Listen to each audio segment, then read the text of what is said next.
bunnies, it's me, Christy, or Miss Bikini Buns. It is Sunday, July 12th, 2026. It is now 5 o'clock in the afternoon, and I'm here to give you my weekly weigh-in update for week, as I'm scrolling it up, the week 54.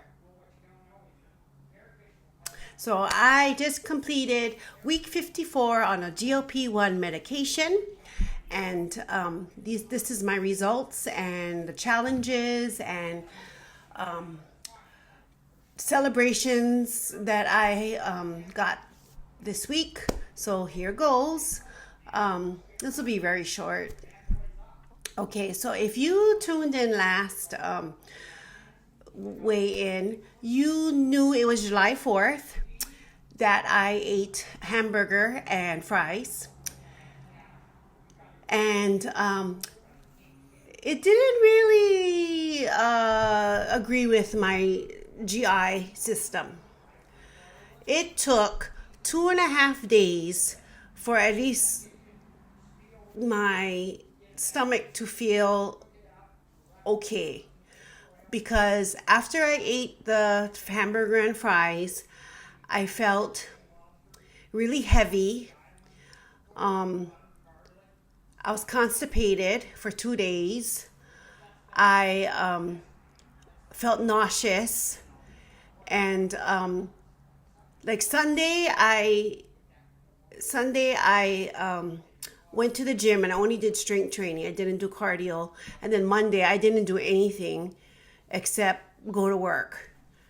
I didn't do any training whatsoever. Tuesday was the same. I didn't do nothing. I mean, I felt really like I was going to throw up and just needed to have a bathroom just in case near me, just in case. And then Wednesday felt better. So I went back, I did my cardio and I did... for straight training, I did back, which I was supposed to do on Monday. And then I just went, you know what, I'm not going to make up Tuesday's strength training routine. So I just went, bleh, and then continued on Thursday, Friday, Saturday, and then today. But yeah, what did I learn from eating what I ate? I learned don't eat too much of it. Because what happened was, in the past, I had eaten fries, and I've had red meat. But I had hamburger and fries for lunch, and then I was like, you know what? Since it's the 4th of July, I'm going to also have hamburger and fries for dinner. Because, it's like, okay, this is the day, and then tomorrow, just, get back onto the menu. Okay, so I had fries for dinner, and then I only ate half of the hamburger because I was already full. Yeah, so I guess the quantity of what I ate was too much for me, and then I paid for it. But you know what? Lesson learned. I know that my healthy habits that I've accumulated over the course of 90-something weeks. Let me go double check my planner, because although I've been on a GLP-1 medication journey for 54 weeks, I've actually been on a weight loss journey for 91 weeks. Yeah, 91 weeks. So 91 weeks I've been on a weight loss journey, because it all began October 7th, 2024, my last and final weight loss journey ever, because I'm not doing this again. I still have like 50 to 60 more years to go, and I'm not going to, end it being pushing a walker, being in a wheelchair. I'm going to not do that, because I had a little glimpse of that in 2024, in the summer of 2004, about like 2 years ago. And what I'm doing now is totally different from what I was doing back 2 years ago. 2 years ago, I could tell you I was barely walking. I was using a walker or a wheelchair. I was trying to get myself mobile because I have about two more weeks where I had to go report back to school and get my classroom ready for the students. So totally different from 2024 summer to 2026 summer. So yeah, so I'm telling you this now. If you are watching, don't wait for a health scare to get you healthy. Try to get healthy now while you still can be mobile and not experience the trauma that I experienced when I was hospitalized for 2.5 weeks, because to me it was trauma what I went through. I mean, not being able to move when I wanted to, losing my independence, being in constant pain 24/7 for 2.5 weeks and beyond, because I didn't really actually feel better until maybe the ending of July, August, maybe. And then it kind of like dissipated as time went on. But yeah, it was very hard to sleep. The sciatica really kicked my butt. I could not walk. Yeah. So anyway, because I ate the hamburger and fries, if you recall, on June 28th, I was 147.3 pounds. And because I ate the hamburger and fries the day before check-in, my check-in weight was 151.9 pounds. So I spent this week trying to get back to the 147-ish range. So you'll find out if I actually accomplished that.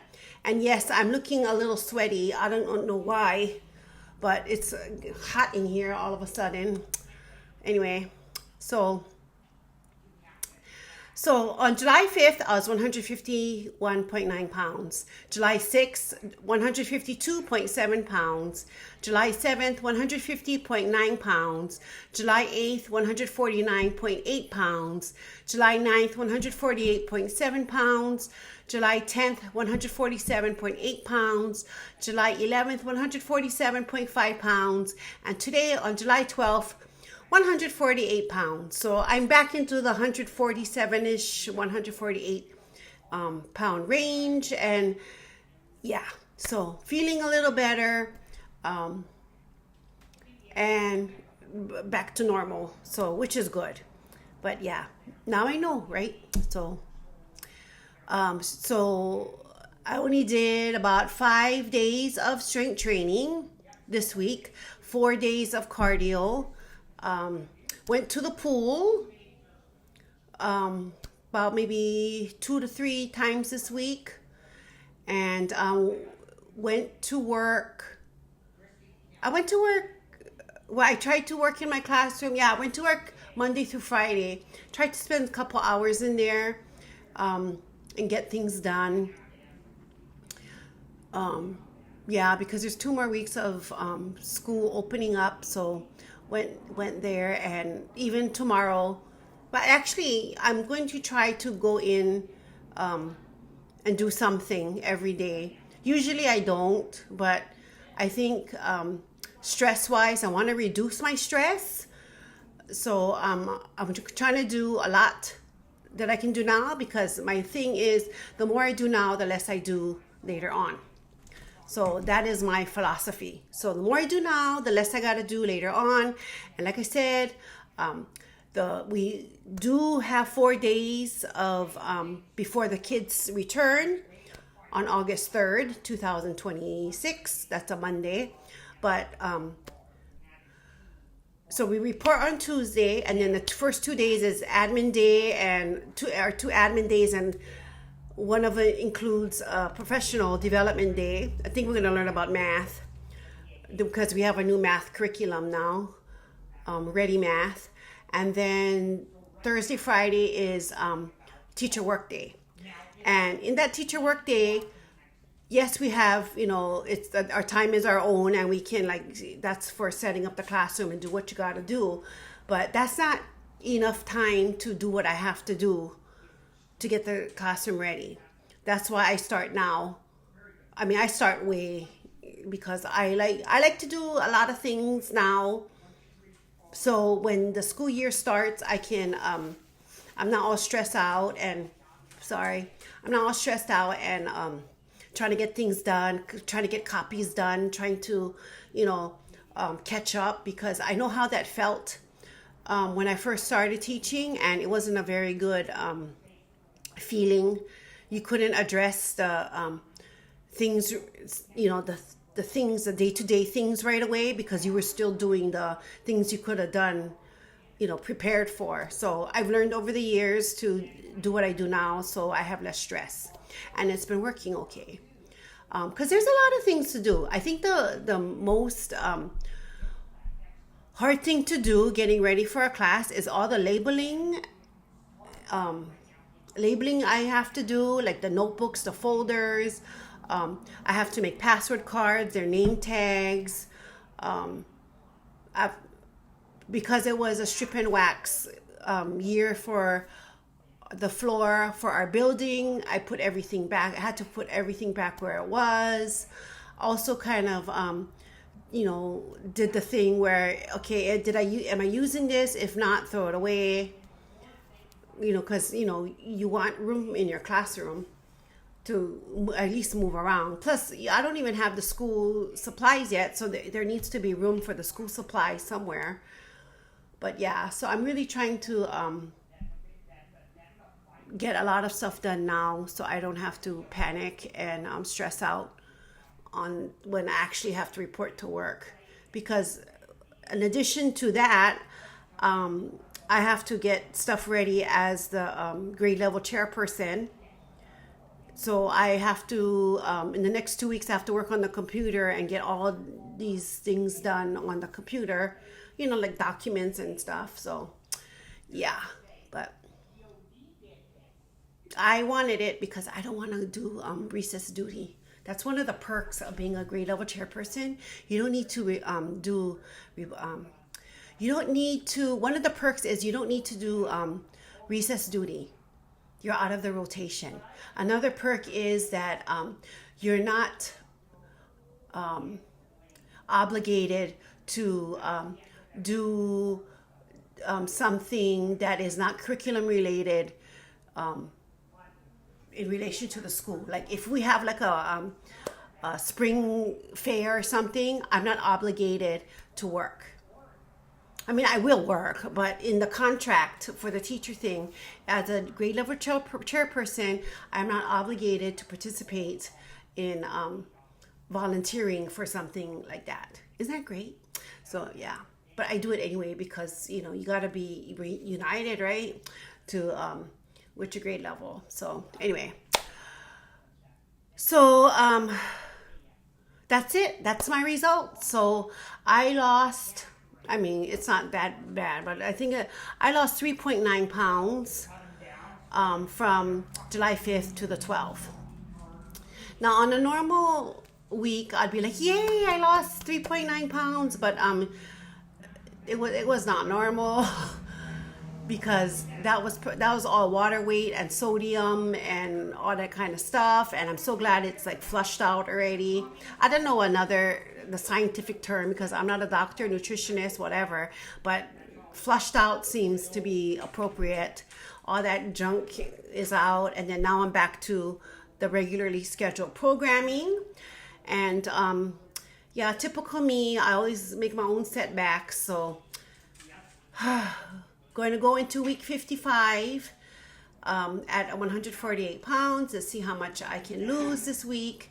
And we're focusing on getting stronger and better, and hopefully I can compete in November, but who knows. But I'm just going to be positive and just continue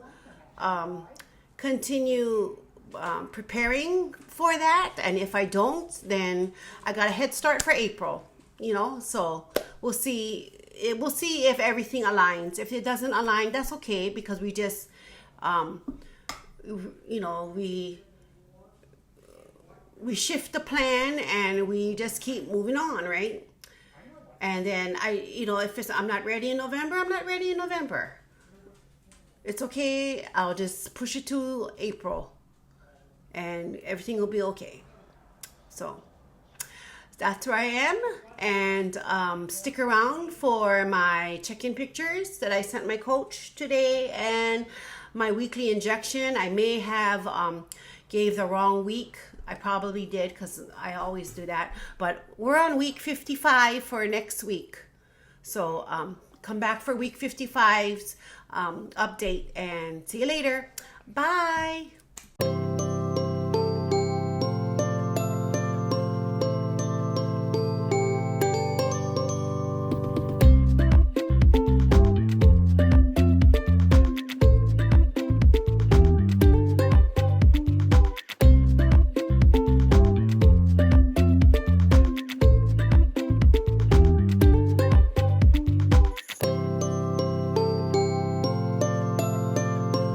Morning bunnies, it's me, Christy, or Miss Bikini Buns. It is July 11th 2026. Today is Saturday.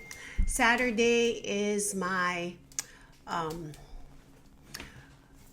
weekly injection day, so today is shot day. It is now 9:48 in the morning, and I'm coming to you to give you my weekly shot. I think I'm on week 55 on a GLP-1 medication. So I started with compound tirzepatide and then moved to Zepbound, which is the branded tirzepatide. And I'm currently, as of November 2025, I am researching retatrutide, which is not FDA approved. So I do not encourage you to go in that direction, because you need to do your own research and come up with your own conclusion of what you want to do with your health. If you are going to do a GLP-1 medication, however, I do suggest you do tirzepatide, because that is a little bit, in my opinion, a little bit better than the semaglutide, because that semaglutide is a one agonist medication, while tirzepatide is a dual agonist, or it has two factors that help people lose weight: the GLP-1 and the GIP. So retatrutide has three. It has GLP-1, it has the GIP, and then the glucagon. Anyway, so here I am coming to you in the morning, right before I am going to my hair appointment. That's at 11 o'clock. And then I have hair removal as well today. And then I still got to do my cardio. So, yeah. But I did do my strength training. So I am going to take my shot in my tummy. So you're going to see my my tummy right now. Oh, my goodness. Okay, so here I am. This is my alcohol wipe. I'm going to do it right here below the belly. Below my belly button. Okay, and taking out and poke. Is it in? No. Make sure when you inject, it goes into the subcutaneous fat. Right now, I have to choose another thing because for some reason it's not going in. Maybe there. Nope, not there either.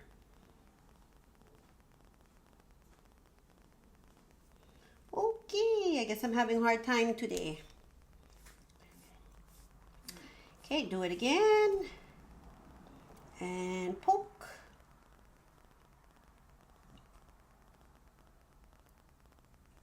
Okay, now it's, oi.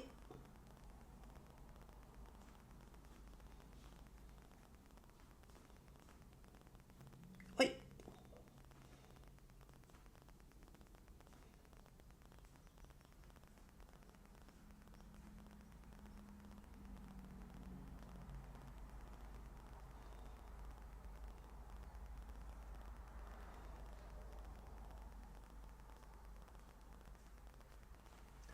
Okay, this is unusual.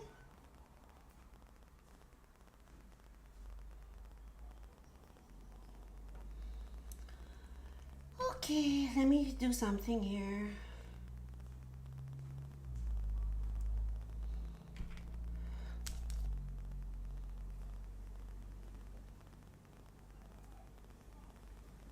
Okay, gonna do it one more time.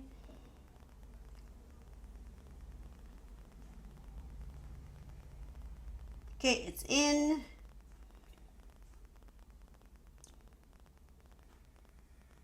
And I got it in. You know, out of 50 something injections, this is the first time I've had difficulty poking it in. But yeah, so it took over a year for something like this to happen. But yeah, all done. So cover up my poo belly. And I am finished with my weekly injection for, I think it's week 55. I forget, but you know me, I don't remember. And typical, I don't have my chart open. So I will see you later. And stick around for my, come back next week so you know my results. Okay, bye-bye.